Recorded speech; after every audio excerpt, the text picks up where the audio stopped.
Hey guys, welcome back. Happy 31 days of Halloween. If you guys didn't know, this is going into November because I started a little bit late. So, numerous things, a wedding, my parents' estate, all of everything that's with that. And we got a new puppy. Her name is Luna. And she does have a broken leg. So, she's on the mend. She's a strong little pup. Sebastian's learning to be a little bit more gentle with her because he's just not used to that. I mean, the cats kind of just run away from him, not towards him. And Luna runs towards him. So he's learning and he's doing good, but she's a trooper. Before we get started, I want to remind you guys of a giveaway that I'm doing. It ends on October 31st, so make sure to enter. The winner will receive a copy of my book, The Other World. You can also find that on Amazon in paperback and hard copy. The link will be down in the description, as well as you can just search The Other World by Briere and it'll come right up. On top of that, you'll get a one-of-a-kind shirt and you will also get a few other little things. So all you have to do to enter is you like this video, you hit the subscribe button, and you comment down below what you're going to be for Halloween. If you're not going to be anything, that's totally cool too. Just comment that. Or if you were going to dress up, what you would be, or any of those things. Now we're going to dive into an actual GoatMan sighting. If you guys don't know what the GoatMan is, go ahead and check out that video. I will pin it in the top right here. And Sebastian's very active in that one. So if you love seeing Sebastian, that video is a good one for you too. So just a little brief summary. The GoatMan is exactly what he sounds like. He is a GoatMan hybrid. So part goat, part man. Kind of like a satyr, only more like demonic and scary and a thirst for blood and human flesh. So not like the ones that are, playing the pipes in the woods. Sing merrily. Not those ones. So we're going to dive into an actual GoatMan sighting. So grab a blanket, get some coffee, wine. Unless you're under 21, don't get wine. And whatever you prefer to drink. And let's dive in. What this says. Well, many of these stories are not my own. I have acquired them over some time. For many people, I've talked to too many people I know. Call me a wannabe amateur cryptozoologist researcher or something of that nature. But I enjoy collecting stories of things that are not supposed to exist. The topic in question is the sighting and existence of the GoatMan. Is this a folklore tale? Or is this more true than ever before? Around the Blue Hill Mountain area, settled in northeast Georgia, there are far more encounters and sightings of this particular cryptid than ever before. I've had many eyewitnesses come forward with their harrowing tales of seeing the supposed beast, walking around, stalking their houses, killing pets and family members, and far, far worse, terrorizing groups of communities. First story I wanted to share was by an older gentleman who lives by himself against the Appalachian Mountains, kind of more tucked into the woods, not entirely a loner. But his wife had passed many years prior. All of his children grew up and moved far away. He didn't have much, but he was by himself. This man was not a man of ghosts, supernatural, God, or angels. But he could not deny the existence of what he calls the GoatMan, because he had seen it with his own two eyes. On multiple occasions, he described it as exactly what it sounds like. A creature looking to be half goat and half human, a perfect hybrid of the two. And not in the way that Greek mythology depicts them, with a flute in the mouth and as a very gentle, docile beings. From what he told me, these things were violent, very violent. He believes that the thing targeted him because he was an easy target, elderly and all alone, as if it made him more fragile and easier to overcome. But they never did. He kept an old rifle passed down from his old grandfather, which he had claimed to me had saved his life on more than one occasion. Or whatever he also told me, these things have a fear of fire. He would like He would light torches around his house and looked into handcrafting, some handmade flamethrower-like device.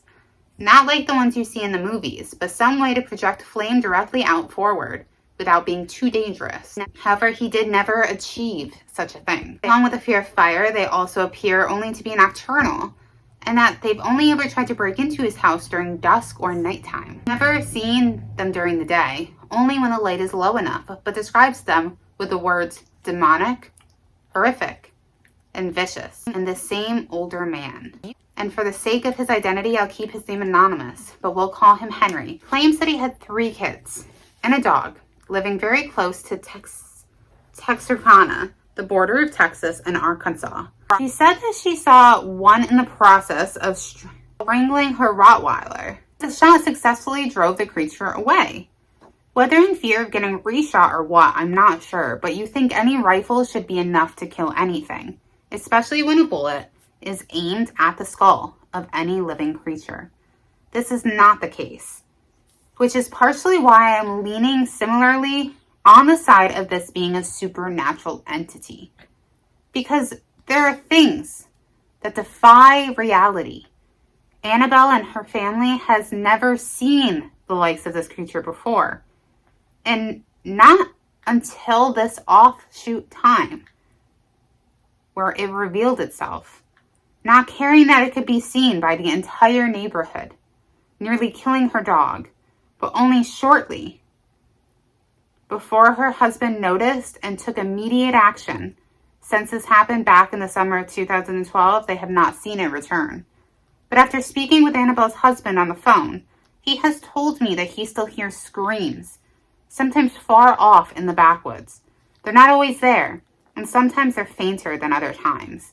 But he says he believed the screams are from this creature, whatever it is, since he knows just about every sound of every animal they live around, and it matches no known description of any animal he's run into.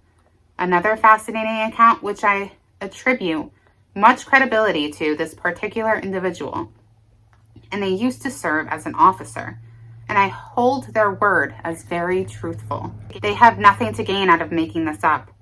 And after speaking to said individuals, they wish to remain completely anonymous. So we'll call them Daniel. Daniel told me that when he was an officer working up in the state of Maine, for about 4 years, he was driving in a very rural area when this thing could be seen standing up in a field next to the road. He told me he got a full look at it from head to toe, or what can be seen in the tall grass. And said at first he assumed it might be a person with a Halloween costume or a prop. But the more he looked at it and studied it, he realized it was far too realistic looking. And the most disturbing part is that it was indeed holding a weapon, looking somewhat like an old-style axe. He was so shocked and intrigued by this sighting, he slowed down his police car and took a second to take it all in. The creature, because the direction I was facing, didn't seem to notice the car. But he got more than enough of viewing that he ever could have wanted to. He told me that before that sighting, he had never even heard of or been made aware of the folklore legend of the GoatMan. And when he saw it, he was not only terrified, but puzzled as to what he was looking at. Something was wrong. I wasn't sure what, but I know enough always to trust your gut. I began making my way back, having to climb down over the small ridge. When out of the corner of my eye, I saw it, the GoatMan.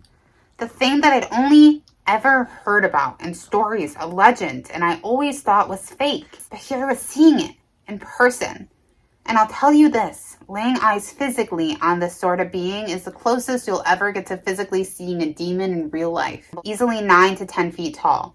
This thing was towering and to me resembles more of a minotaur than it did a GoatMan, but still had that gruesome demonic look to it. It did not have any clothes on. It did not have an axe in its hand, and it seemed to be making its way across a large ridge and wasn't paying any mind to me. Had it looked over in my direction, it could have easily seen me. It's not like at that moment, and I had no brush or anything to hide behind. I was sticking out like a sore thumb. Had this thing just turned its head? I'm glad it did not. It continued off into the woods and was gone. It was going at a pretty good pace. It appears to be on a mission to get somewhere. Maybe it came through a portal. Maybe that's why I experienced the static electricity feeling. Maybe that's why I smelt the thunderstorm. On a clear, bright, sunny day after having follow-up phone calls with Paul, he informs me that he has since gone back to the same section of woods where he supposedly saw the GoatMan. He hasn't seen it since. And it's not going to keep him from doing what he loves most, being out in nature. But he is very much more aware of his surroundings and the existence of legends or things that he thought were legends. One of the things we talked about when we were on the phone, and I'll never forget this, was when he told me, you know, if GoatMan exists. What other supposed legend that we were told growing up doesn't exist now exists. This opens the door for all realms of possibilities, including Bigfoot, Chupacabra, and even ghosts. The last eyewitness story that I'd like to share with you in this email comes from a young 19-year-old gentleman named Clay. He was out on an evening hike just like last year in 2019 when he saw on a small segment of beach in South Carolina what he described to me as a half-man, half-goat figure dragging. And now here's the disturbing part. Dragging a human body behind it. Where it was going, he wasn't sure. But he immediately didn't feel right and called 911. Police were able to go down there and inspect, but they never found anything. No footprints, which should have been impossible to find. Considering this thing was walking in sand and dragging a human body behind it. So there was different true encounters of sightings of the GoatMan. If you guys have had any strange encounters, whether it's with spirits, demons, GoatMen, anything, you can always email me at BrittanyBriereGhosts@gmail.com. I check it every day, you guys, so I will 100% get your email. And I will 1000% read it. So definitely make sure to email me your encounters. I would love to hear them. Let me know your guys' thoughts on the GoatMan down below. Don't forget to enter the giveaway. Again, super easy. Like this video. Tell me what you're going to be for Halloween. And make sure you're subscribed. 3 steps. Takes 2 seconds. And until tomorrow. I love you guys. Bye.